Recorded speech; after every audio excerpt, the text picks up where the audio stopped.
Ito, ipapagawa rin natin ito mga kaibigan.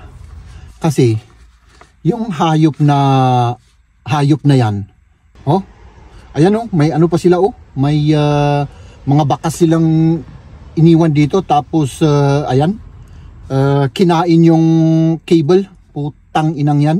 Ay, sorry.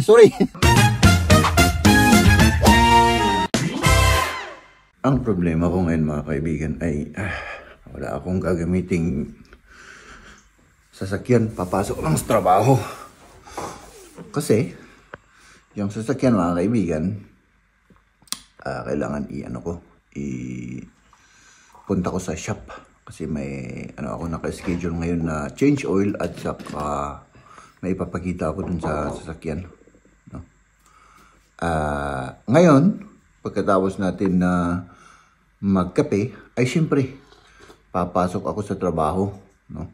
Magandang umaga. Let's get to work, mga kaibigan.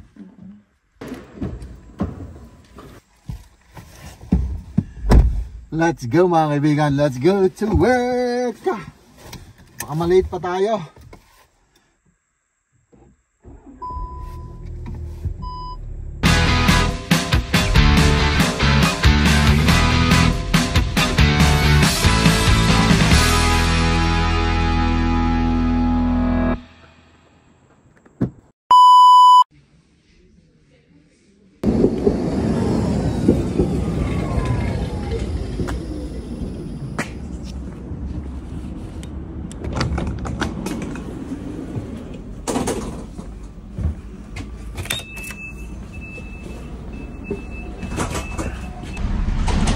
Yung sasakyan mga kaibigan nasa workshop na. So yun, babalikan natin mamaya, no?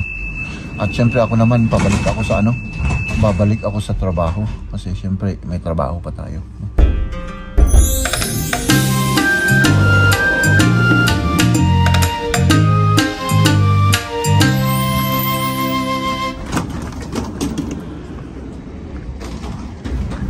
Kailangan mag-transfer tayo mga kaibigan ng train.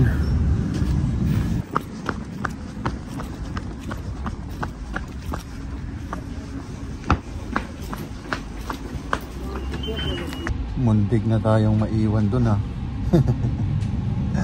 Ay nako. Pabalik na po tayo mga kaibigan. Ay nako, meron na naman tayong problema. Pero mamaya ko na ikwento sa inyo. Tapos na yung sasakyan mga kaibigan. At kukunin na natin yung sasakyan. Kumakain ako ng tinapay. Wala. Talagang gutom na gutom mga kaibigan. So may ano pa tayo, 3 minutes, no? Ayan o.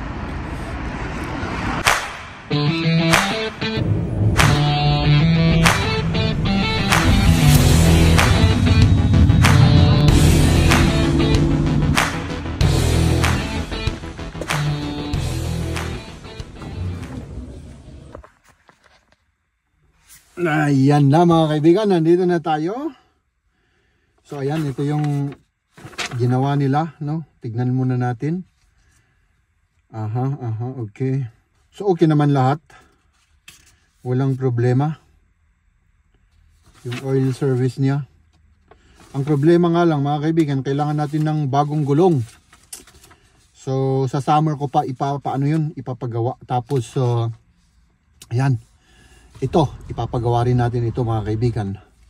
Kasi yung hayop na yan, oh, ayan oh, may ano pa sila oh, may mga bakas silang iniwan dito, tapos ayan, kinain yung cable, putang inang yan. Ay, sorry.